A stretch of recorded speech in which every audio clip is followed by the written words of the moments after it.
yang senantiasa diberikan pertolongan Allah dengan hidayah petunjuk Allah, hidayah Allah pertolongannya sehingga bisa sampai di musola hidayah dua dalam rangka hari.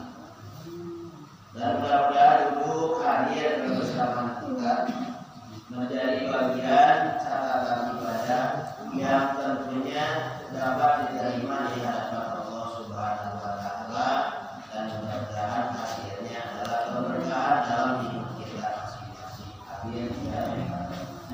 Shalawat dan salam mudah-mudahan disampaikan kalimat salam kami Rasulullah baginda kita yang mulia Nabi Muhammad sallallahu alaihi wasallam, kepada seluruh keluarga, sahabat, para pengikutnya. Mudah-mudahan kita menjadi bagian dari umatnya. Nanti di yaumil kiamat kita akan diberikan syafaat. Amin. Sebelum menginjak kepada makalah malam hari ini yang akan melanjutkan tentang syariat agama Islam, maka pada kesempatan kali ini mari kita bacakan Al-Quran terlebih dahulu surah Fatihah. Mudah-mudahan kita diberikan kesehatan, diberikan kemudahan, ditambahkan keberkahan, diberikan kemuliaan, dianugerahkan rasa kebahagiaan, dan juga mudah-mudahan terkabul cita-cita dan hajat-hajat kita. Yang sulit Allah mudahkan, yang sudah mudah Allah tambahkan berkahnya dalam kehidupan kita, khususnya karir kita malam hari ini. Mudah-mudahan Allah mudahkan kepada kita ilmu yang banyak dan bermanfaat dalam kehidupan kita. Juga kita tidak lupa mendoakan kepada yang saat ini sedang sakit, kurang sehat, kurang fit, kita doakan khususnya Pak Evis sudah saat ini sudah turun hari, dan seluruh yang sudah dalam kondisi sakit kita doakan semuanya. Kita yang masih diberikan sehat mudah-mudahan tambah berkah dalam kehidupan kita, dan tidak lupa kita doakan anak-anak kita yang sedang belajar baik di tempat yang jauh ataupun berada di tempat yang dekat,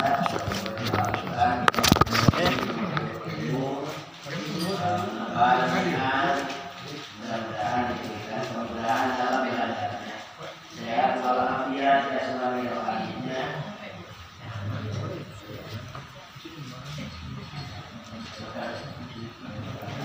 Kita dikatakan mudah-mudahan mereka menjadi anak yang senantiasa mendapatkan kekuatan di mana Islam.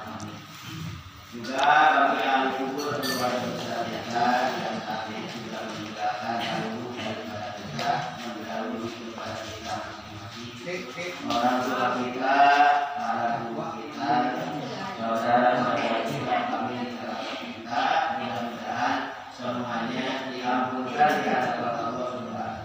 Amin. Diterima iman Islamnya, diampunkan dosa Islamnya, dimaafkan kealpan salahnya, Allah muliakan di alam barzahnya, diterangkan di alam kuburnya, dibahagiakan kehidupan di alamnya, dan juga mudah-mudahan dimasukkan ke dalam rahmat Allah dan hidupnya, masuk alam surganya. Kita keluarga dan generasi yang ditinggalkannya, mudah-mudahan dapat melanjutkan perkembangan baik mereka dalam aliyah ibadah dan sehat agama Islam. Amin ya Allah. Amin. Ala hadirinya wa kulli hadin salihah wa ya rabbi nabiyina Muhammadin Rasulillah sallallahu alaihi wasallam wa alihi wa sahbihi wa sahbihi wa alihi wa sahbihi wa ya rabbi Muhammad ya kita ya rabbi inna wa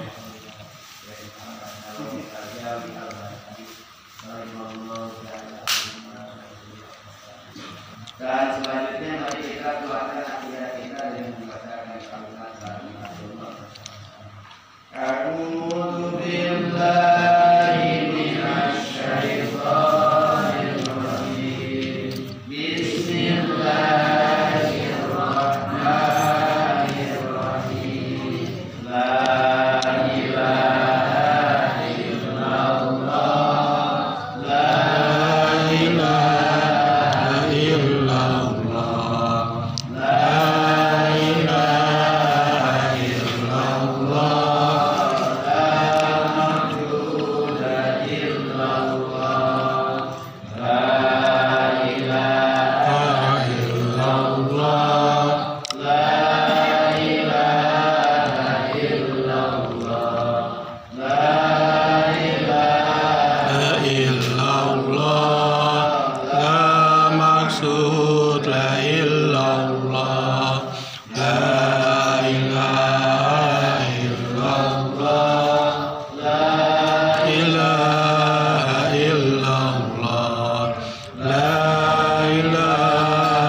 La ilaha illallah Muhammadur Rasulullah. Bismillahirrahmanirrahim. La haula wala quwwata illa billahil azim. Astaghfirullahal azim wa atubu ilaihi. Rabbi sholli sadri wa yassirli amri wahlul 'uqdatam min lisani ya qaul qauli ya fattah ya hakim. Rabbi zidni ilman warzuqni fahman. Amin ya rabbal alamin. Hukum sahih dan batil. Yang pertama sahih dan merupakan bagian keenam dari hukum syariat agama ini. Yang dimaksud dengan sahih atau sah yaitu sesuatu yang sempurna atau hal-hal yang lengkap syarat dan rukunnya. Hal yang lengkap syarat dan rukunnya itu disebutnya sahih atau sah. Jadi rukunnya ada, syaratnya lengkap. Contohnya seperti sholat. Rukun sholat ada berapa rukunnya? Rukunnya ada berapa? 6. Ada 12. Gitu. Kemudian ada yang ditafsir, diperinci lebih banyak lagi. Terus syaratnya juga ada perbedaan rukun dan syarat. Kalau rukun hal-hal yang wajib dan dilakukan ketika teknis pelaksanaan. Contohnya seperti takbiratul ihram, itu termasuknya rukun. Maka karena termasuk rukun dan rukunnya berada dalam saat pelaksanaan ibadah itu.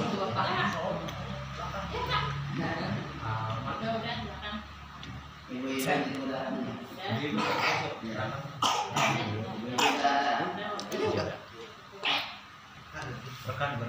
Nah, sementara syarat itu adalah hal-hal yang diperlukan di luar teknis, di luar pelaksanaan. Contohnya syarat sholat harus suci dari hadas, baik hadas besar ataupun hadas kecil. Maka bersih hadas kecil dan hadas besar ini adanya bukan waktu sholat, tapi dipersiapkan ketika sebelum sholat. Jadi sebelum sholat harus sudah suci. Bedanya itu. Jadi kalau rukun adanya pada saat pelaksanaan, kalau syarat sebelum pelaksanaan dan terbawa. Kenapa? Wasartu ma wajaba wastamaru, sesuatu hal yang wajib dan tetap. Gitu. Jadi mulai sebelum pelaksanaan sampai nanti teknis pelaksanaannya. Tapi kalau rukun pada saat pelaksanaannya aja. Kalau rukun mawajaba wan qata'a, sesuatu hal yang wajib tapi terputus. Kalau sudah selesai ya sudah. Tapi kalau syarat mulai persiapan sampai teknis pelaksanaan sampai berakhir pelaksanaan. Itu namanya sahih atau sah. Jadi tadi sah ibadah sholat kita kalau rukunnya dipenuhi. Sah ibadah sholat kita kalau syaratnya dipenuhi. Sekarang tidak ada rukun, tidak ada syarat atau kurang rukun, kurang syarat, maka batal sholat kita. Contohnya yang lain dalam sholat yang termasuk rukun adalah membaca Fatihah. Nah, membaca Fatihah ini hukumnya rukun atau wajib adanya pada saat pelaksanaan sholat.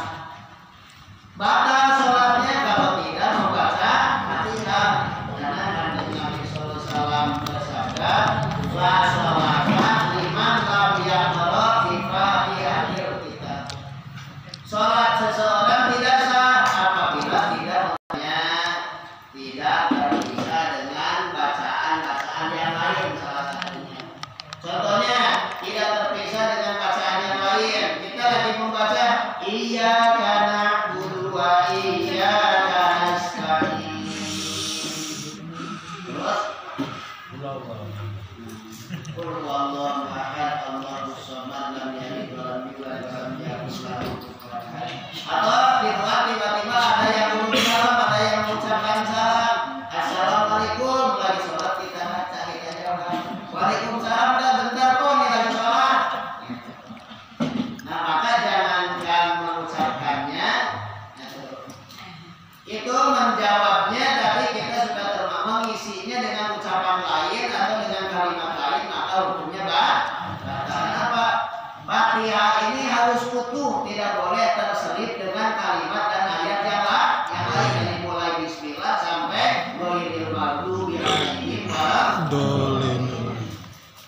Terus syarat yang lain adalah jangan menukar huruf, jangan kurang huruf, jangan kelebihan huruf, jangan menggantikan huruf, jangan sampai memanjangkan wawu yang seharusnya tidak panjang umpamanya, atau menambahkan huruf yang lain. Itu termasuknya membatalkan syarat, mengatakan syarat Fatihah. Setelah dibaca, berarti rukunnya dikerjakan. Setelah dilakukan diisi, tidak ada kekosongan antara jeda antara ayat 1 sampai ayat ke-7, tidak ada ayat dan kalimat yang lain, berarti selesai sah. Karena rukunnya dikerjakan, atau sholat yang dilakukan dengan bacaan Fatihah dengan syarat-syaratnya yang kita ikut sertakan, maka sah sholat kita karena rukunnya ada, syarat-syaratnya juga dikerjakan. Tapi batal sholat kita satu ketika kita sholat tidak membaca Fatihah, atau tidak membaca Fatihah tapi tidak semuanya kita baca, berarti kurang rukun, berarti rukunnya berkurang. Terus syaratnya juga tidak kita kerjakan, maka batal sholat kita menurut hukum syariat. Ini yang disebut dengan sah atau sahih. Nah hukum yang terakhir adalah batil atau batal. Batal ini sesuatu hal yang kurang syarat dan rukunnya, berarti kebalikannya sahih kata sah. Itu kalau rukunnya nggak ada, syaratnya nggak ada, berarti batal. Nah syaratnya sholat adalah wudu umpamanya. Kita sholat nggak pakai wudu, berarti sholat kita batal. Salah satunya gitu. Ini rukun syarat sholat ini, rukunnya adalah menghadap kiblat, bisadri dengan dada. Mulai kita takbiratul ihram sampai selesai salam, selesai sholat. Tiba-tiba kita melakukan hal yang menggeserkan dada kita dari arah kiblat. Contohnya yang tanpa kita sadari adalah satu, menggoyang-goyangkan dada. Goyang-goyang dada ini kan nanti coba bergeser ya arah kiblatnya. Jadi dia itu menghadap kiblat itu syaratnya intisab. Intisab itu berdiri tegak, kemudian dadanya tidak berubah. Jadi dari awal sudah memastikan arah kiblat itu mana, sehingga tidak ada gerakan yang berubah daripada gerakan kita. Jadi pokoknya kita dada kita, kemudian kaki kita menghadap ke arah kiblat. Mulai kapan? Mulai takbiratul ihram, karena sholat itu awalnya adalah takbiratul ihram.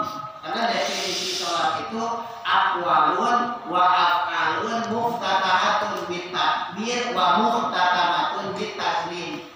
Ucapan, perbuatan, kemudian amalan hati yang digabungkan menjadi rukun dan terkabulkannya syarat, yang diawali dari mengucapkan takbiratul ihram, kalimat Allahu Akbar, hingga berakhir mengucapkan salam. Itu disebutnya sholat. Ini mohon maaf nih, tiba-tiba kita lagi salam, kita menggeserkan dada kita nih, maka berubahnya dada kita kata contohnya gini, misalnya assalamualaikum.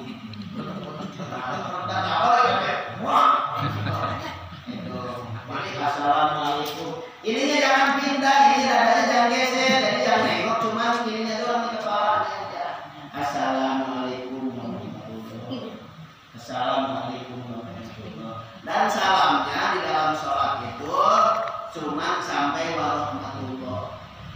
Adapun warahmatullahi wabarakatuh itu adalah ucapan salam ketika sholat jenazah.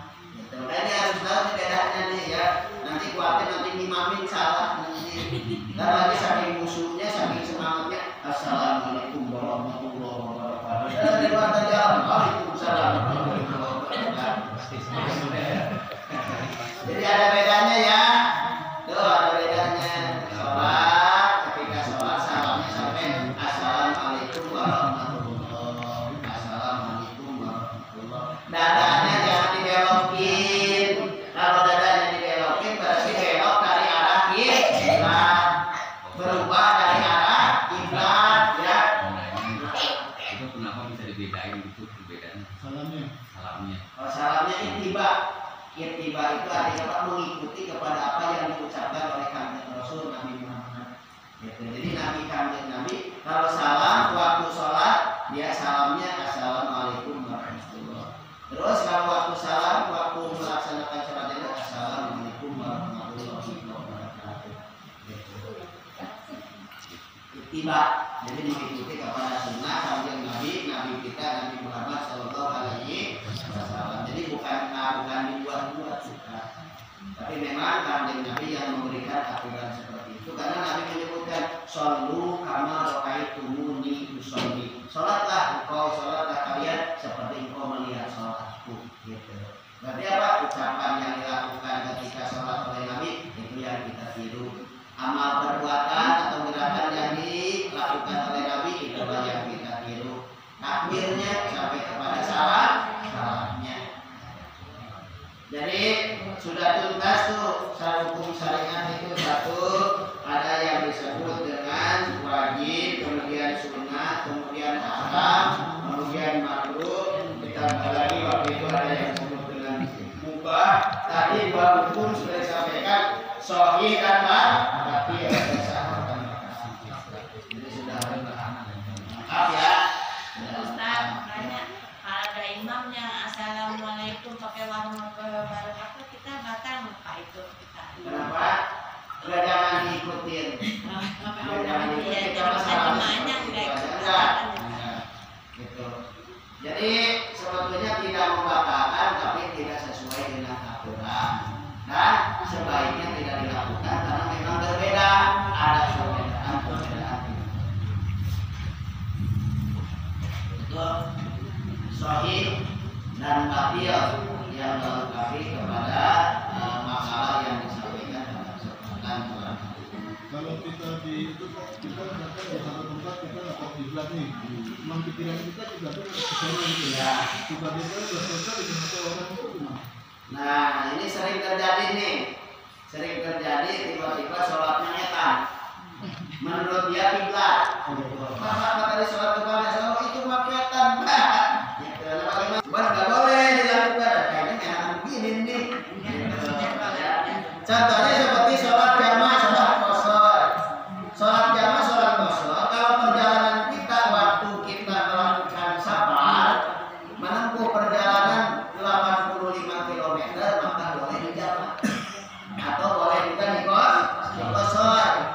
Dijamaah artinya apa? Dijamaah itu artinya disatukan dua sholat dalam satu waktu. Contohnya nih, duhur sama asar, maghrib sama isya, itu disatukan tuh dua waktu dalam satu pekerjaan. Contohnya duhur dengan asar. Asar belum waktu dikerjakan di waktu duhur, artinya menarik asar ke duhur disebutnya jamak takdim. Enggak sholat duhur dulu, nanti sholat duhurnya sekalian asar, berarti duhur ditarik ke asar, itu disebutnya jamak takhir. Nah maghrib, maghrib takut enggak ini, takut kehabisan, karena sudah masuk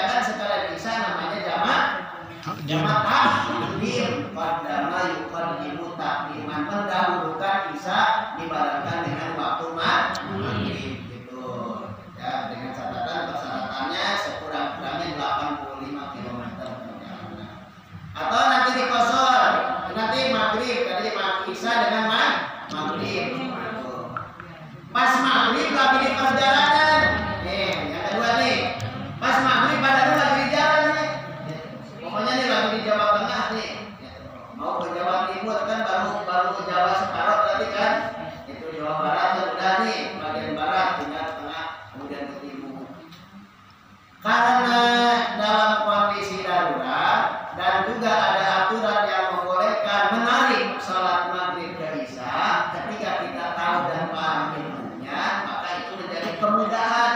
Bahkan itu termasuknya rukso, aturan kemudahan bagi yang sabar, dan sabar itu menjadi afdol apabila